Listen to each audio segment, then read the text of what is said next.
My ex's mother smirked. She's just here to embarrass herself. But as I followed my ex into the courtroom, the judge suddenly stopped. He leaned toward the clerk, his voice trembling. Why didn't anyone tell me she was here? The silence that followed said it all.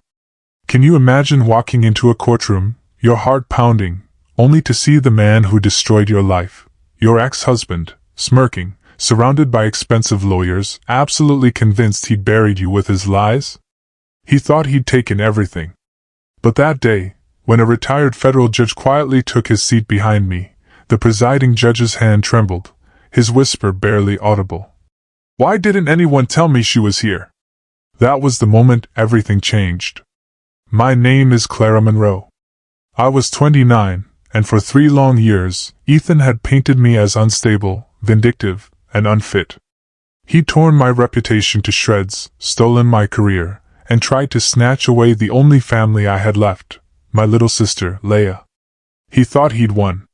But what he didn't know, what none of them knew, was that while he built his empire of lies, I had been quietly building something far stronger, a foundation of truth. And today, that empire was about to crumble. I stood outside the courthouse that crisp October morning, the sunlight impossibly bright on the granite steps. My hands were steady, fingers loosely curled around the strap of my leather bag. I'd learned that stillness could be a weapon, that silence could scream louder than any rage. Then I saw him. Ethan Hale, striding up those steps like he owned the world, flanked by his silver-haired, expensive lawyer, Harrison Burke, and his mother, Margaret, draped in pearls and an expression of smug certainty. Ethan's laugh echoed, sharp and cruel, the same laugh I'd heard 1,000 times during our marriage, always a herald of his petty victories. He caught sight of me, leaned toward his lawyer, his voice just loud enough. Look at her. Pathetic. She actually thinks she has a chance. I didn't flinch. I'd stopped flinching 2 years ago. This wasn't just about a failed marriage or splitting assets. This trial was about Leah, my 15-year-old sister. She'd been just 7 when our parents died in that car accident, and I'd raised her ever since. Ethan, my then-husband, had twisted everything, convincing the court I was mentally unstable, unfit, even dangerous. He'd painted me as the villain in his carefully constructed story, the obsessive ex-wife, the woman who couldn't let go. But for 3 years, I'd been painting my own picture stroke by careful stroke. And today, the canvas would finally be revealed. Inside my mind, I could still see Leah's face from that morning, hopeful and terrified in equal measure. Her dark hair pulled back, her small hands gripping mine as she promised to be brave. I told her to stay home, but she'd insisted on being nearby, waiting at a cafe with my best friend. You can't protect me from everything, Clara, she'd said, and the truth of it had broken something in my chest. I'd been trying to protect her from Ethan since the day I realized what he truly was. The memories surfaced unbidden.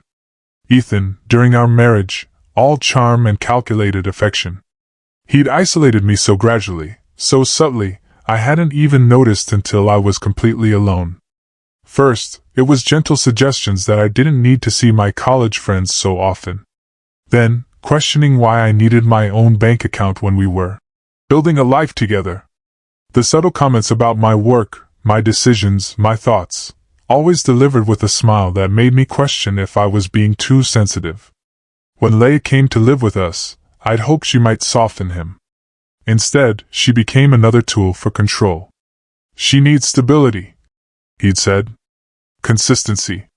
Maybe you shouldn't work so late. Maybe you're not giving her enough attention. I doubted myself constantly, wondering if he was right, if I was failing Leah the way he suggested. It took me 2 agonizing years to realize that the doubt itself was his creation. Clara. Ava's voice gently pulled me back to the present. She stood beside me, her warm brown eyes steady and reassuring.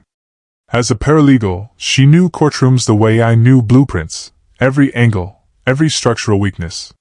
You ready? She asked softly. I nodded, but she saw right through it. You have something they don't, she whispered. Truth. And him. My throat tightened. I knew who she meant. Edward Langston, retired federal judge. The man who'd believed me when no one else would, who taught me that justice wasn't about volume, but about precision. He'd promised to be here today, a silent presence that would change everything.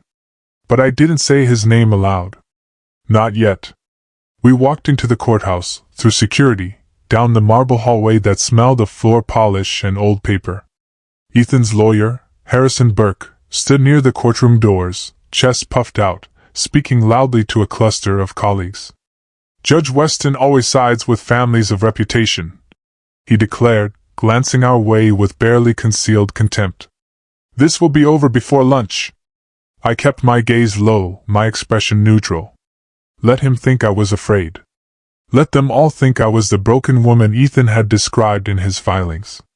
I knew something they didn't. Inside the courtroom, the air felt heavier, weighted with dark wood and formality. I took my seat beside Michael Trent, my attorney. A quiet man in his 40s with sharp eyes and an understated demeanor that people often mistook for timidity, his greatest advantage. The bailiff called the court to order, and Judge Daniel Weston entered, a man in his 60s with steel-gray hair and a reputation for strictness tempered by fairness. Or so everyone said. I'd done my research. Weston favored stability and wealth, often ruling in favor of established families over struggling individuals. Ethan's side had counted on that. The proceedings began with Ethan's testimony. He sat in the witness box, looking earnest and wounded, his voice trembling at all the right moments as he described our marriage. I tried to help her, he said, eyes glistening. After her parents died, Clara changed. She became paranoid, accusatory. She disappeared for hours without explanation. I worried about Leia's safety, about what Clara might do during one of her episodes. The word episodes made my jaw clench.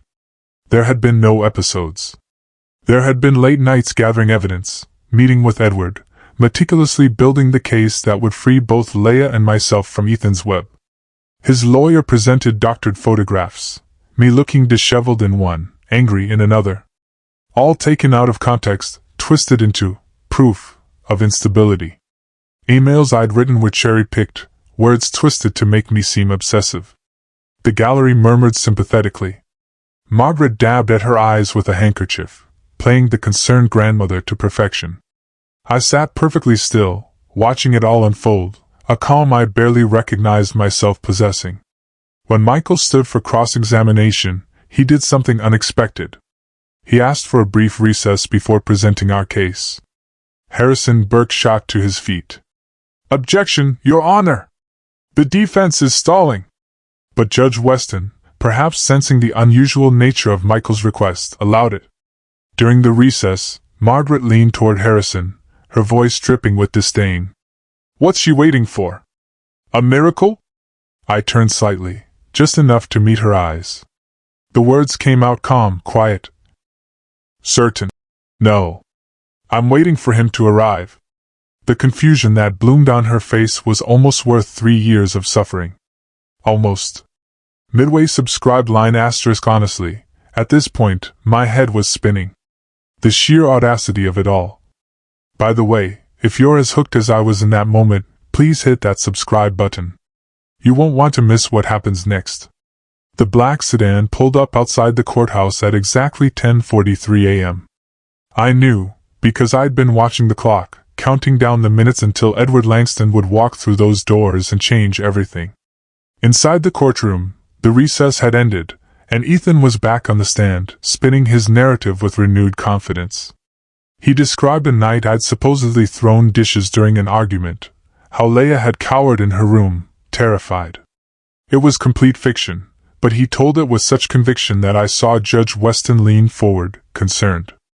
I had no choice but to document everything, Ethan continued, his voice dripping with faux regret. For Leia's protection, I have videos, recordings, witnesses who can confirm Clara's erratic behavior. My stomach twisted, but I kept my face blank.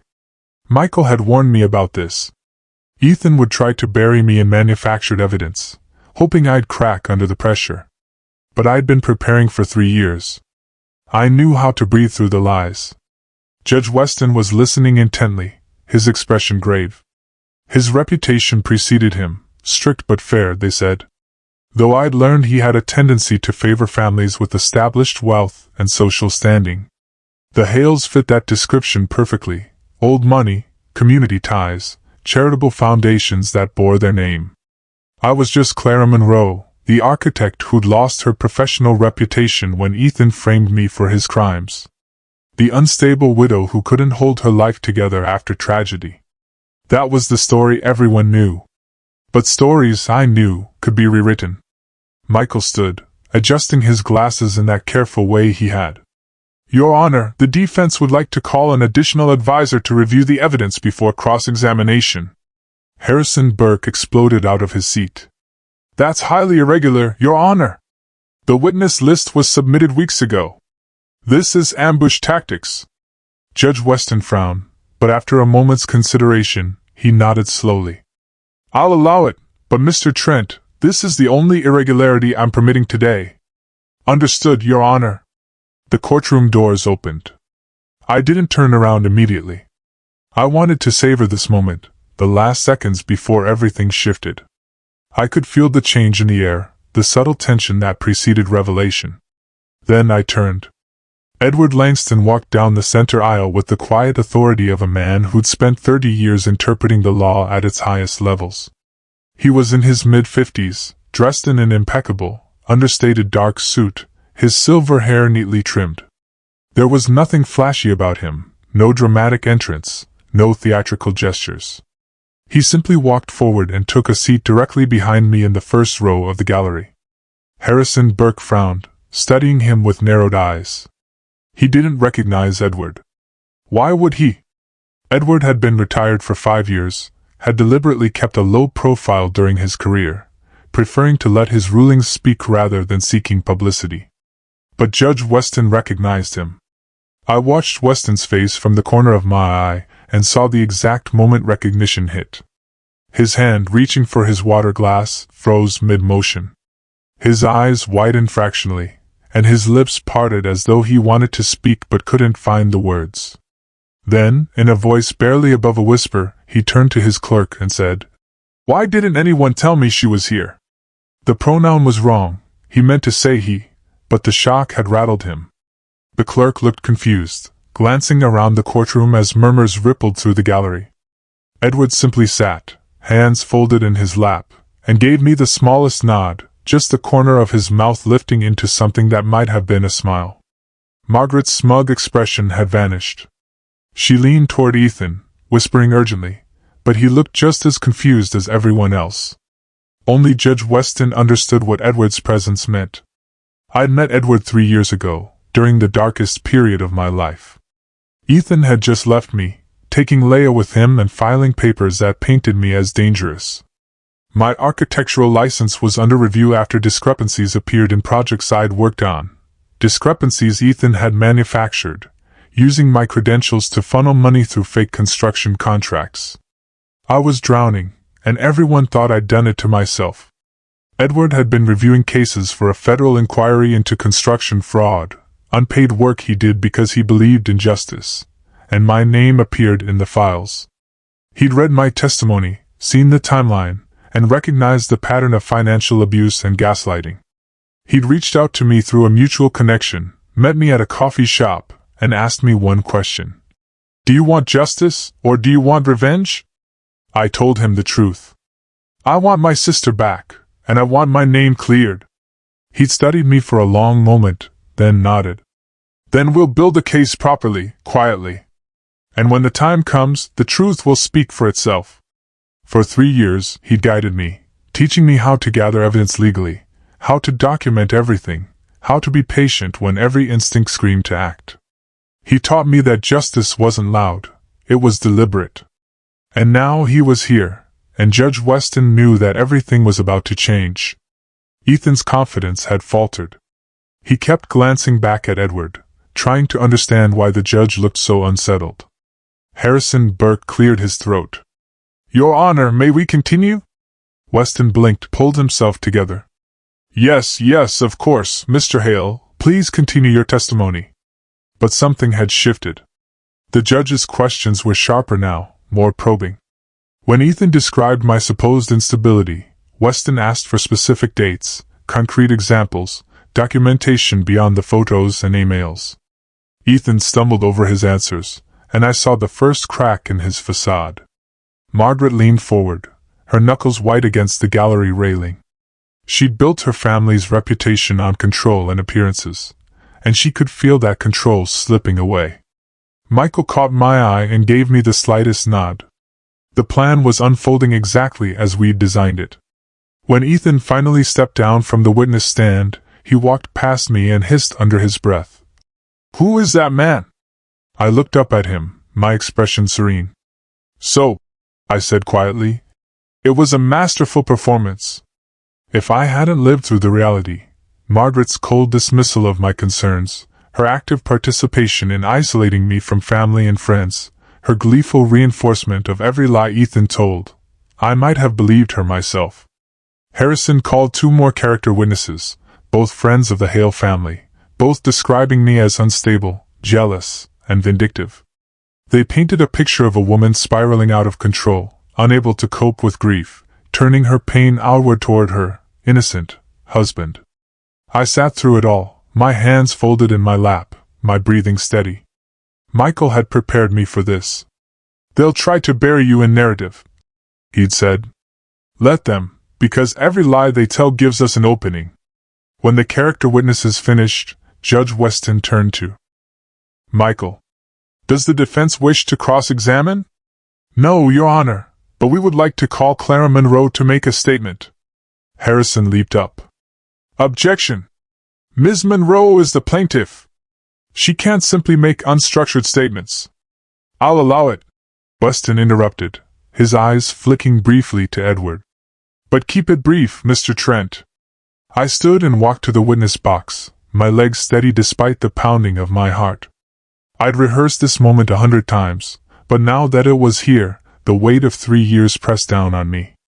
I looked at Judge Weston, then at Ethan, then back to the judge. "Your Honor, I'm not here to defend my character against accusations. My character will become clear through evidence. But I do have some questions I'd like answered, if the court permits." Weston frowned. "This is unusual, Miss Monroe. But proceed." I turned to Ethan, who sat beside his lawyer, his expression guarded. "Ethan, do you remember our trip to Montreal 3 years ago, in April?" His jaw tightened. "What does that have to do with? Just answer the question," I said calmly. "Yes, we attended a charity gala. The Hale Foundation's annual fundraiser. You told me we'd raised over $200,000 that night for children's hospitals." "That's correct." I nodded slowly. "And do you remember the donation that disappeared? The one from the Westbrook Group, $50,000 that was supposed to be deposited but never appeared in the foundation's accounts?" Ethan's face went pale. Harrison Burke shot to his feet. "Objection! This is completely outside the scope of, it's directly relevant, Your Honor." Michael interjected smoothly, standing. "If you'll allow us to present documentation." Michael approached the bench with a folder, handing copies to both the judge and Harrison. I watched Ethan's face as his lawyer read the documents, saw the moment comprehension and panic flashed across his features. "Your Honor," Michael said quietly, "what appears to be a simple charity gala was actually a front for financial fraud. The Westbrook donation, along with several others, was funneled through Ethan Hale's company and into an offshore account. The charity never saw a penny." The courtroom erupted in murmurs. Judge Weston's gavel cracked against the bench. "Order! Order!" Margaret had gone rigid in her seat, her face ashen. Ethan found his voice. "This is ridiculous. Those documents they're falsified. She's making this up." But I could see he was rattled. The careful facade he maintained all morning was cracking. "We have bank records, email correspondence, and testimony from the Westbrook Group CFO confirming that their donation was rerouted," Michael continued, his voice steady. "We also have similar documentation for 3 other charitable events over the past 5 years." Edward, still seated behind me, passed another folder to Michael through the gap in the gallery railing. It was a smooth, practiced motion, barely noticeable. But Judge Weston saw it, and his eyes widened again. Michael opened the new folder. Your Honor, this is a sealed affidavit from the Federal Inquiry into Construction Fraud in the Northeastern District. It names Ethan Hale as a person of interest in an ongoing investigation.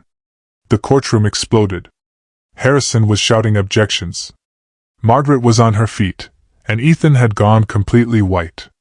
Judge Weston's gavel came down repeatedly. Order! I will have order in this courtroom. When the chaos subsided, Weston looked at the affidavit, his hands visibly trembling. He glanced at Edward, then back at the document, and I saw the moment he realized the full scope of what was happening. This wasn't just a custody case. It was a fraud case, a corruption case, a web of lies that stretched back years, and he was now presiding over its unraveling. Court will adjourn early for the day, Weston announced, his voice strained. I need time to review these documents and determine how to proceed. Court will reconvene tomorrow at 9 a.m. As the gavel fell, Ethan pushed past his lawyer and cornered me in the aisle. His face was twisted with rage and fear. Who told you about this? He hissed.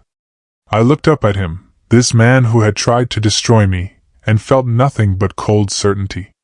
You should have treated honesty like an asset, Ethan, I said. Instead, you invested everything in lies. And now the market's crashed. He stared at me, speechless, then turned and stormed out. Margaret followed, her pearls clicking together as she moved, muttering, This isn't over. This isn't over. But her voice lacked conviction. I gathered my things slowly, aware of the stares from the gallery, the whispered conversations. Edward stood and placed a hand briefly on my shoulder, just a moment of contact, a gesture of support, before walking out ahead of me. Outside the courtroom, Ava was waiting, her eyes wide. Clara, what just happened in there? I managed a tired smile. The truth. Just a piece of it, but enough to make them afraid. And tomorrow? I looked back at the courthouse doors, thinking of Leia waiting at the cafe, thinking of 3 years of careful preparation, thinking of all the nights I'd wanted to give up but hadn't. Tomorrow, I said. We finish what we started. That night I couldn't sleep. I lay in bed, staring at the ceiling of my small apartment, the same apartment I'd moved into after Ethan left, and let myself remember. 3 years ago, I'd been someone different.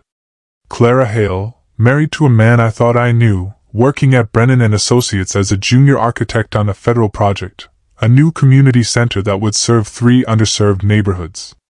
I'd been proud of that work, proud of the difference it would make. I hadn't known that Ethan was using my credentials. The memories surfaced with painful clarity. I'd been reviewing invoices one evening, routine oversight, when I noticed discrepancies. Materials ordered but never delivered. Contractors paid for work that didn't exist. The amounts were small at first, easy to dismiss as clerical errors, but they added up, and they all traced back to my signature. When I confronted Ethan, he looked at me with such sincere confusion that I doubted myself immediately. Clara, sweetheart, you've been under so much stress. Are you sure you're reading those correctly? Maybe you should take a break from the project. Let someone else handle the details for a while. But I couldn't let it go. I dug deeper, stayed late at the office, followed the paper trail, and that's when I found it: false construction contracts, shell companies, money moving through channels designed to look legitimate but existing only to funnel federal funds into private accounts. Ethan's accounts. When I tried to report it, he'd been ready. Somehow, he had anticipated my discovery. Within days, the discrepancies were attributed to me. My credentials, my signatures, my supposed incompetence, or worse, my deliberate fraud. No one will believe you, Ethan had said, his voice calm and cold in our kitchen. It was the first time I'd seen the mask drop completely. I've been building this for 2 years, Clara. Every piece of evidence points to you. If you try to expose me, you'll only destroy yourself. And Leia? His smile had been cruel. Leia will be fine with me, where she'll be safe from her unstable, criminal sister. That was the moment I realized I was trapped. If I reported the fraud, I'd lose my career and potentially my freedom. If I stayed silent, Ethan would continue stealing, and I'd be complicit. So I'd done the only thing I could. I started gathering evidence of my own, quietly, carefully. And then Edward Langston had found me. I rolled over in bed, looking at the photograph on my nightstand, Leia and me at her 8th grade graduation, both of us smiling. I'd raised her since she was 7. Through grief and adjustment in adolescence, she was my sister, but in every way that mattered, she was my daughter. I couldn't let Ethan take her. My phone buzzed. A text from Edward. *rest. Tomorrow requires clarity, not exhaustion. I smiled despite myself. He'd become more than a mentor over these 3 years. He'd become the father figure I'd lost, the steady presence that reminded me I wasn't alone. The next morning, I arrived at the courthouse to find reporters lingering in the hallway. News had leaked somehow, probably from the courtroom observers, that the Hale custody case involved federal fraud allegations. Cameras flashed as I walked past, but I kept my expression neutral, my pace steady. Edward was waiting inside, and this time he spoke to me directly before we entered the courtroom. "They'll try to corner you emotionally today," he said, his voice low.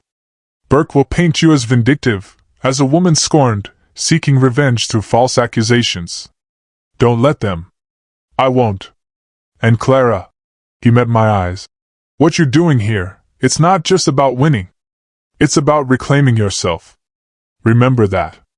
I nodded, unable to speak past the tightness in my throat. Inside, the atmosphere was electric with tension. Ethan looked haggard, like he hadn't slept. Margaret sat beside him, her usual composure cracked, her eyes darting around the room with something close to fear. Harrison Burke, however, looked energized. He'd spent the night strategizing, and I could see it in the set of his jaw, the way he organized his papers with renewed purpose. He thought he'd found an angle. When court convened, he wasted no time. "Your Honor, the defense moves to have Edward Langston's testimony, or rather, his presence and any documents he's provided, disqualified on grounds of personal bias." Michael stood immediately. "Mr. Langston hasn't testified, Your Honor. He's simply observing. His mere presence is prejudicial," Harrison argued. "He has a clear personal relationship with Ms. Monroe, has been advising her for years, according to her own admission yesterday. And his former position as a federal judge creates an implicit bias in favor of her claims." Judge Weston rubbed his temples. I could see the conflict playing across his face, professional respect for Edward warring with the procedural concerns Burke was raising. "Mr. Langston," Weston said finally, "would you approach the bench?" Edward stood and walked forward with that same quiet authority. The two men spoke in low tones for several minutes, and I watched Weston's expression shift from skepticism to something else, shame, perhaps, or recognition. When Edward returned to his seat, Weston announced, "Mr. Langston's presence will be allowed. He has not testified and has provided documents through proper legal channels via Ms. Monroe's attorney. The objection is overruled." Harrison looked furious but sat down. What I didn't know, what I wouldn't learn until later, was what Edward had said to Judge Weston in that moment. He'd asked Weston a simple question: would you have treated her fairly if you'd known from the start who she was? And Weston, to his credit, had recognized the uncomfortable truth in that question. The day proceeded with testimony from forensic accountants, who'd reviewed the Hale Foundation's records. The evidence was damning: years of financial irregularities, donations that vanished, money laundered through legitimate charitable work. Ethan tried to claim ignorance, but the email trail told a different story, messages in his own words directing transfers, discussing strategies to make the numbers work, coordinating with others involved in the scheme. By midday, even Margaret looked defeated. Ethan arrived looking worse than yesterday. His suit was immaculate, as always, but there were shadows under his eyes, and his confident swagger had been replaced by something tighter, more defensive.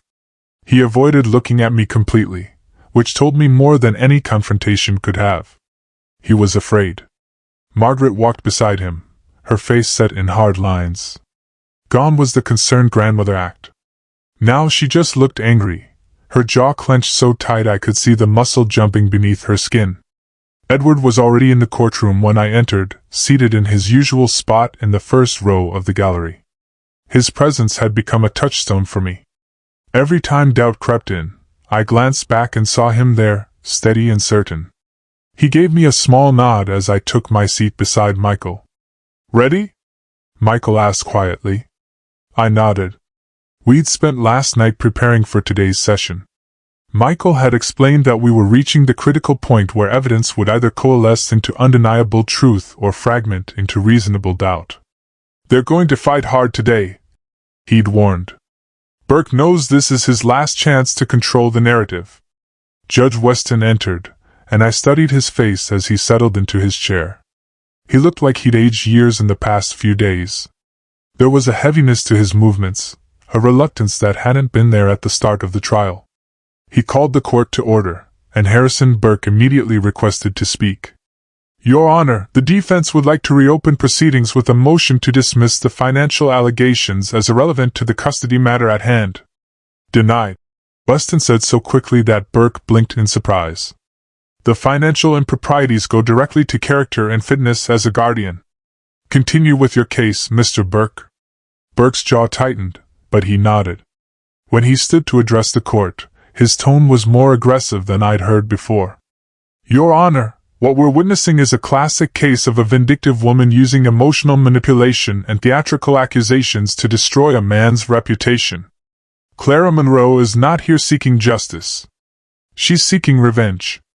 The words hit like they were meant to, sharp and accusatory. I felt Ava tense beside me in the gallery, but I kept my breathing steady. "Ms. Monroe has spent 3 years building this elaborate conspiracy theory, working with," he gestured toward Edward, "influential connections to manufacture evidence and objection." Michael's voice was calm but firm. "Counsel is making unfounded accusations without evidence. If he has proof that any evidence was manufactured, he should present it." "Sustained," Weston said. "Mr. Burke, stick to provable facts." Burke's face flushed, but he pressed on. "Then let's talk about facts.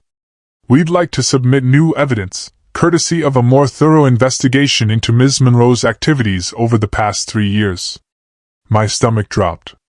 What had they found? Burke approached the bench with a file, and Michael stood immediately to review it. I watched my attorney's face as he read, looking for any sign of concern, but his expression remained neutral. After a moment, Michael looked up. "Your Honor, we'd also like to submit new evidence. Audio recordings obtained legally through Mr. Langston's federal inquiry connections." He pulled a small device from his briefcase, and suddenly the courtroom fell silent with anticipation. "These are recordings of phone conversations between Ethan Hale and several business associates discussing the creation of false documentation and witness coaching." Burke shot to his feet. "Objection. Where did these recordings come from? How do we know they're authentic?" "They came from a federal wiretap authorized during the construction fraud investigation," Michael replied calmly. "They've been authenticated by federal forensic analysts. I have their reports here." Weston held up a hand.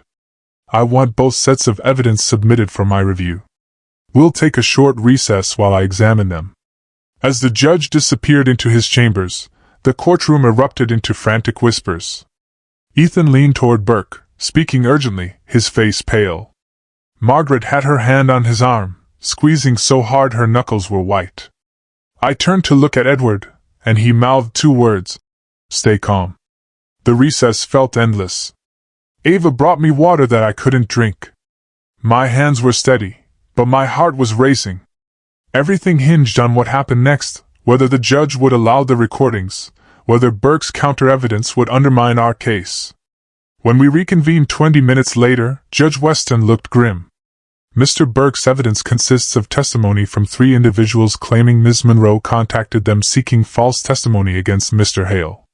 However," he paused, his voice hardening, "2 of those individuals have financial ties to Hale Construction, and the 3rd is currently under investigation for perjury in an unrelated case." I'm excluding this evidence as unreliable. Burke's face went red. Your Honor, however, Weston continued, Mr. Trent's audio evidence has been authenticated. I'm allowing it to be presented. The courtroom exploded with noise. Reporters in the gallery were frantically taking notes. Margaret looked like she might be sick. Michael played the first recording. Ethan's voice filled the courtroom, tinny but unmistakable. Asterisk. Just stick to what we discussed. Clara was erratic, unstable. You witnessed arguments. Keep it vague enough that she can't disprove specifics. Asterisk. Another voice, male, uncertain. Asterisk. I don't know, Ethan. If this comes out. Asterisk. It won't. Trust me. I've covered every angle. Asterisk. The second recording was worse. Ethan discussing how to massage the financial records to hide the charitable fraud, mentioning me specifically. Asterisk. The best part is, even if Clara figures it out, she's already been discredited.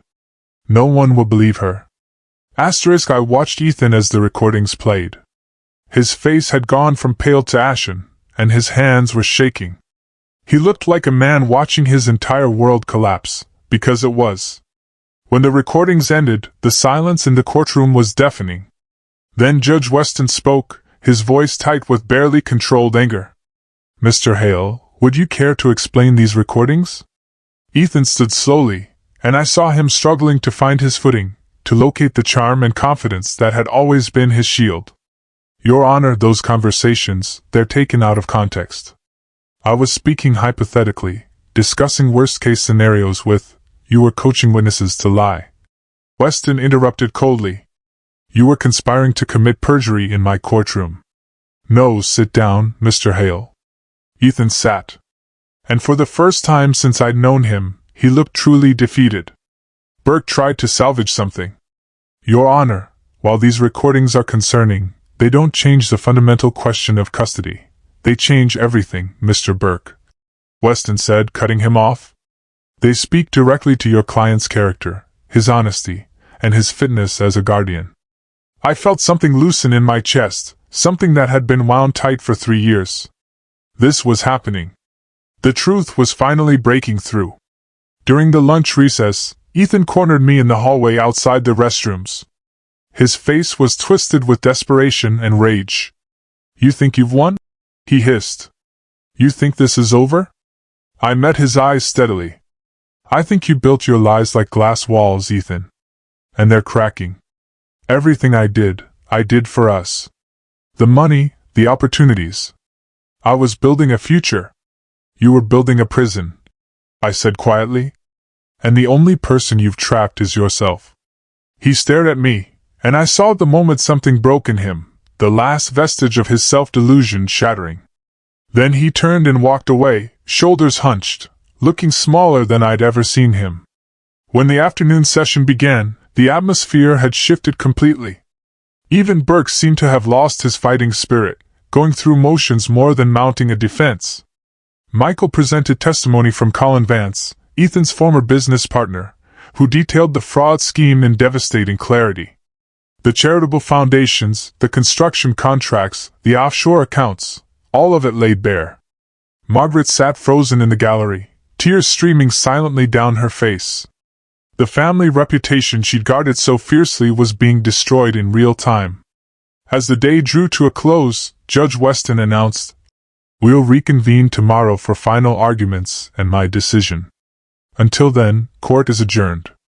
Outside, the October evening air felt crisp and clean. I stood on the courthouse steps, watching the sunset paint the sky in shades of orange and gold. Ava came to stand beside me. "You okay?" I nodded slowly. "I keep waiting to feel vindicated, but mostly I just feel tired." "That's because you're not doing this for revenge," she said. "You're doing it for Leia, and for yourself." Edward approached from behind, his voice gentle. "Whatever happens tomorrow, Clara, you've already accomplished something remarkable. You refused to let him erase you." I turned to look at him, this man who'd given me the tools to rebuild myself. "Thank you for everything." He smiled, the lines around his eyes crinkling. I didn't do anything except believe what was already true. That you were stronger than your circumstances. As I walked to my car, my phone buzzed. A text from Leah. Is it over yet? I typed back. Asterisk almost sweetheart. Almost. Asterisk that night, I barely slept again. But this time, it wasn't from fear.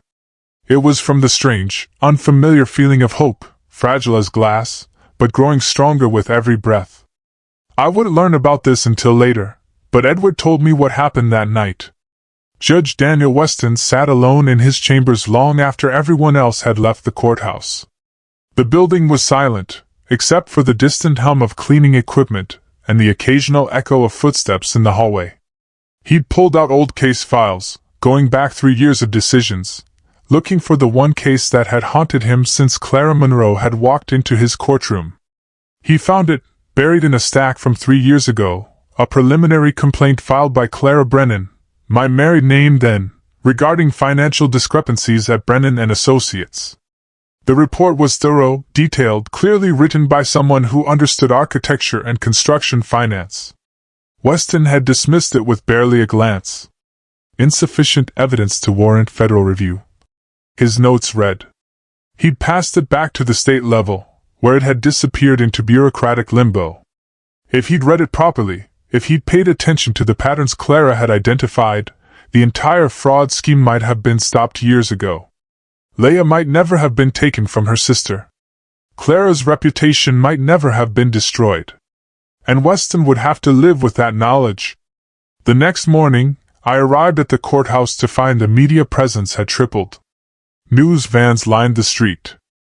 Reporters did stand-ups on the steps, cameras everywhere. The Hale family scandal had become a full-blown spectacle. I kept my head down, ignored the shouted questions, and made my way inside. Edward was waiting in our usual spot, and when I sat down beside Michael, I felt the weight of the final day settle over me. This was it. Today would determine everything. Ethan looked hollow when he entered, like someone had scooped out everything inside him and left only a shell. Margaret wasn't with him. I learned later that she'd suffered a breakdown the previous evening and was under sedation at home. Judge Weston entered, and I studied his face carefully. There was something different about him today. A set to his jaw, a clarity in his eyes that hadn't been there before. Before we begin final arguments, he said, his voice formal, I need to address something.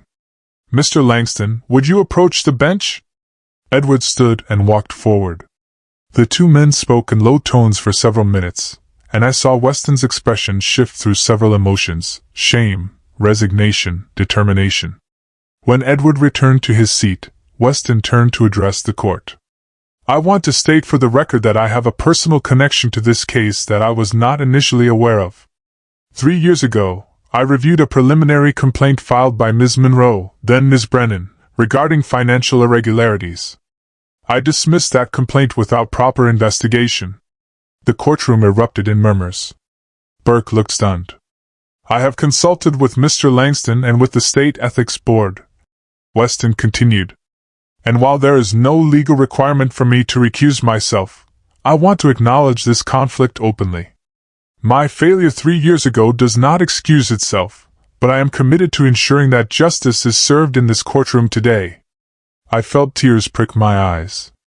This public admission, this acknowledgement of his mistake, was something I never expected. Burke stood shakily. Your Honor, if you have a conflict, I am not recusing myself, Mr. Burke, Weston said firmly.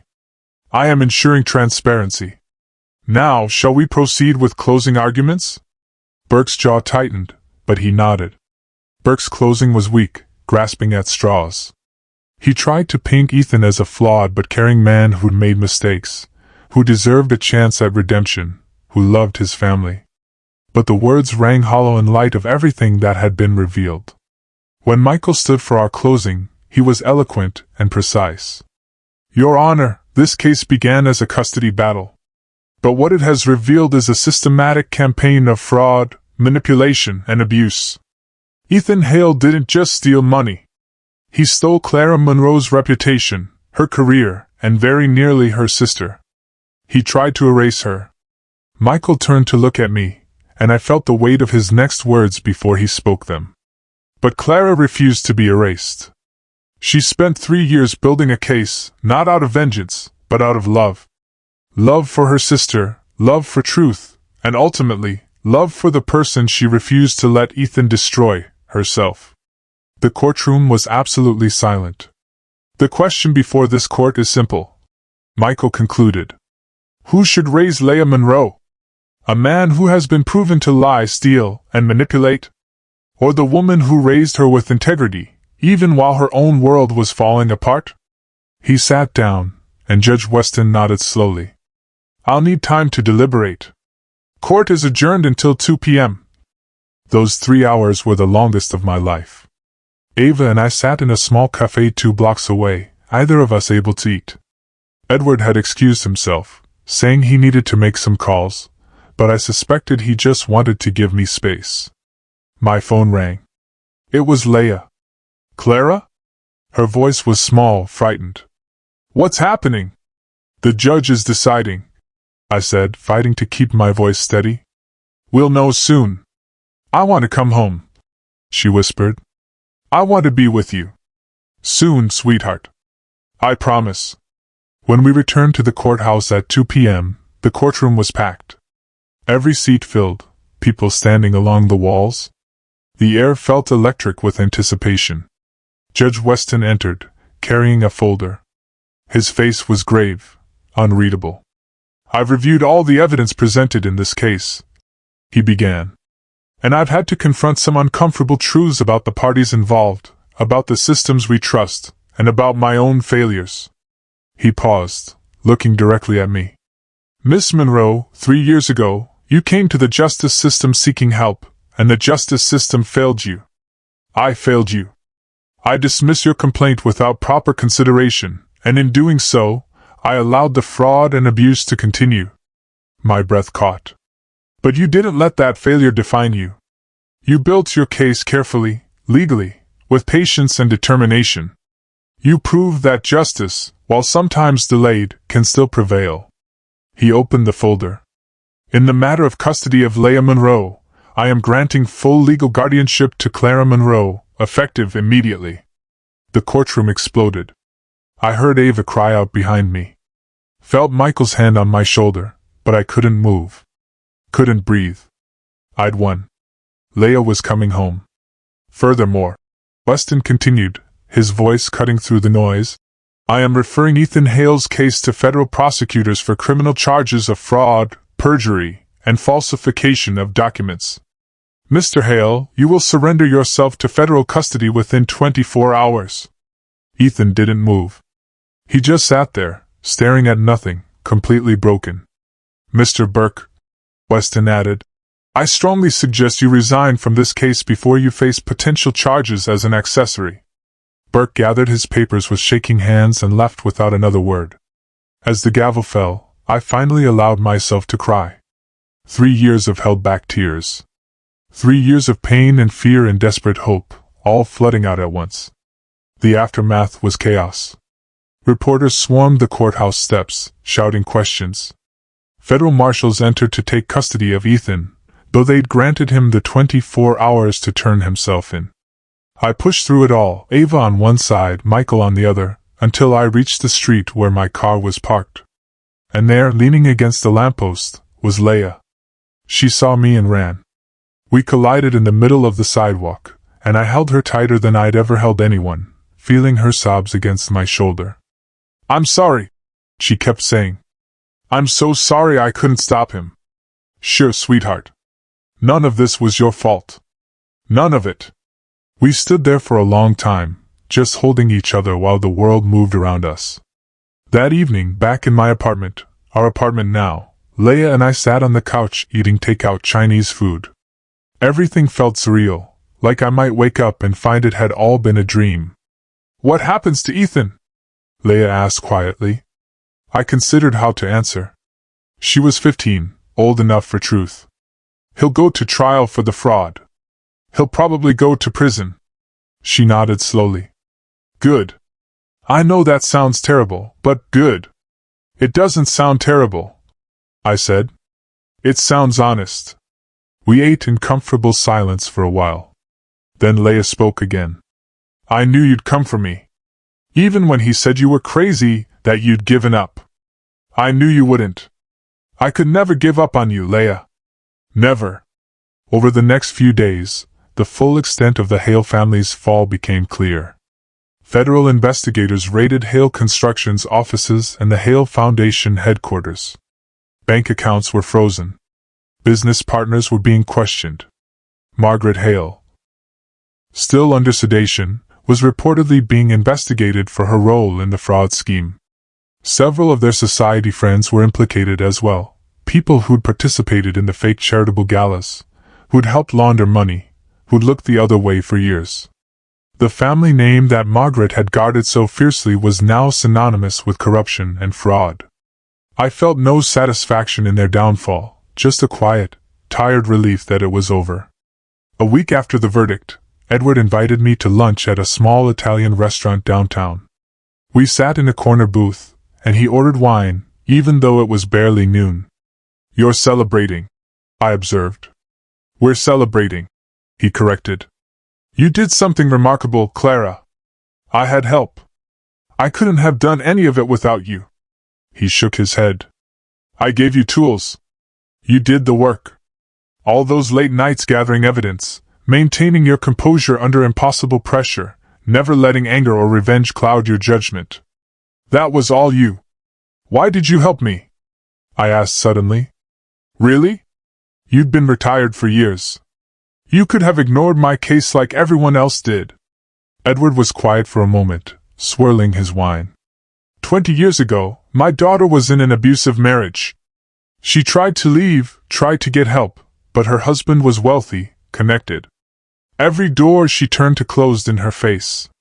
By the time anyone believed her, it was too late. My breath caught. I'm so sorry. She survived, he said quietly. But it changed her. Broke something in her that never fully healed. When I read your case file, I saw the same pattern. A woman telling the truth, a system failing to listen. And I thought maybe I could help this time. Maybe I could prevent what happened to my daughter from happening to you. You did, I whispered. You saved me. No, he said firmly. You saved yourself? I just reminded you that you could. We sat in comfortable silence, and I realized that justice wasn't just about courtrooms and verdicts. It was about people believing you when you told the truth. It was about having someone in your corner when the whole world seemed against you. It was about refusing to be erased. 3 months later, I stood in a different courtroom, this time as a witness in Ethan's criminal trial. The federal prosecutors had built an airtight case using the evidence we'd gathered, plus additional findings from their investigation. Ethan had aged dramatically. His hair had gone gray at the temples, and he'd lost weight. He looked nothing like the confident man who'd walked up the courthouse steps that October morning. When I took the stand, he finally looked at me, and I saw something in his eyes I'd never seen before, genuine remorse. Ms. Monroe, the prosecutor said, can you describe what happened when you first discovered the fraud? I told the truth. All of it. The discovery, the gaslighting, the threats, the years of carefully building my case while pretending to be broken. When the defense attorney cross-examined me, he tried to paint me as vindictive, but I just answered honestly, without emotion, and eventually he gave up. Ethan was convicted on 14 counts of fraud, perjury, and racketeering. He was sentenced to 12 years in federal prison. Margaret Hale accepted a plea deal, 3 years probation and community service in exchange for testimony against her son's business partners. She'd lost everything, her social standing, her wealth, her family's reputation. I heard she moved to Florida to live with a cousin, too ashamed to show her face in our city anymore. As for me, life slowly returned to something resembling normal. My architectural license was reinstated after an ethics board review cleared me of all wrongdoing. I started taking freelance projects, slowly rebuilding my career. Leah thrived. She made new friends, joined the drama club at school, started talking about college. Watching her heal was the greatest reward of everything I'd been through. One afternoon in January, 6 months after the verdict, I received an unexpected visitor at my office. Judge Daniel Weston stood in my doorway, looking uncertain. "Ms. Monroe, I hope I'm not intruding." "Not at all, Your Honor." "Please come in." He sat across from my desk, and I could see the weight he still carried. "I wanted to apologize properly," he said. "In private, without the courtroom theatrics. What I did 3 years ago, dismissing your complaint. It was careless and arrogant. I thought I knew better without even reading your evidence properly, and you paid the price for my laziness." "You've already apologized," I said gently. "Words in a courtroom aren't enough." He pulled an envelope from his jacket. "I've written a letter to the State Ethics Board recommending mandatory review procedures for all preliminary complaints. I've also endowed a legal fund in your name to help other people in situations like yours who need legal help but can't afford it." Tears sprang to my eyes. "Judge Weston, Daniel," he said. "Please, Daniel. You don't have to." "Yes, I do. Because that morning, when I saw Edward sitting behind you in my courtroom, I realized something. I'd been so focused on reputation and protocol that I'd forgotten what justice actually means. Edward reminded me. You reminded me." "What did he say to you?" I asked. "That first morning, when you whispered, 'Why didn't anyone tell me she was here?'" Daniel smiled sadly. "When I saw Edward, I knew immediately that something important was happening. I dismissed a case connected to his federal inquiry years ago, your case, though I didn't realize it at the time. And I knew if Edward was there, it meant I'd made a terrible mistake. That's when I whispered to my clerk, confused about why no one had warned me. Of course, no one could have warned me, because I'd failed to make the connection myself." He stood to leave, then paused at the door. "You know what Edward told me during that first recess?" He asked me one question. "Would you have treated her fairly if you'd known from the start who she was?" And the honest answer terrified me. I didn't know. I'd built my reputation on being fair, but I'd become lazy, complacent. You reminded me what's at stake every time I put on that robe. After he left, I sat at my desk for a long time, thinking about justice and redemption and second chances. That evening, I picked Leia up from drama rehearsal, and we drove home through the city lights. She was chattering about her role in the spring play, and I listened, letting her happiness wash over me. When we got home, I found a small package on our doorstep. Inside was a brass plaque, beautifully engraved, with a note from Edward. Asterisk for your desk. Remember what you've proven, that truth doesn't need to shout. It just needs to be patient. Asterisk. The plaque read, "Justice isn't loud. It's deliberate." I carried it inside and placed it on my desk where I could see it every day. A reminder of what I'd survived, what I'd fought for, and who I'd become. Leia appeared in the doorway of my office. "What's that?" "A reminder," I said, "that we're stronger than our circumstances." She came to stand beside me, reading the inscription. Then she hugged me tight. "I'm proud of you, Clara, for never giving up." "I'm proud of us," I corrected, "for surviving." Ending asterisk that night, as I lay in bed, the quiet hum of my life finally settling around me, I understood. Ethan had tried to bury me under a mountain of lies, tried to erase me from my own story. But instead, I'd built my own foundation, brick by painstaking brick, out of truth, resilience, and unwavering love for my sister. And when the time came to stand on it, it didn't just hold, it soared. I learned that justice isn't about being loud, or angry, or even about vengeance. It's about being deliberate. About telling your truth, quietly, consistently, without wavering. It's about believing in yourself, even when no one else does. And in the end, that quiet persistence was stronger than any of his loudest lies. I fell asleep that night, Leia safe in the room next door, my name cleared, my career restored, the brass plaque gleaming on my desk. Finally, truly, completely free. And in the morning, I would wake up and build something new. Call to action asterisk. So, I have to ask you, if you've ever been dismissed, doubted, or had your truth told that didn't matter, What did you build in the silence while they underestimated you? Tell me your thoughts in the comments below. I really want to know. Thanks for watching, take care.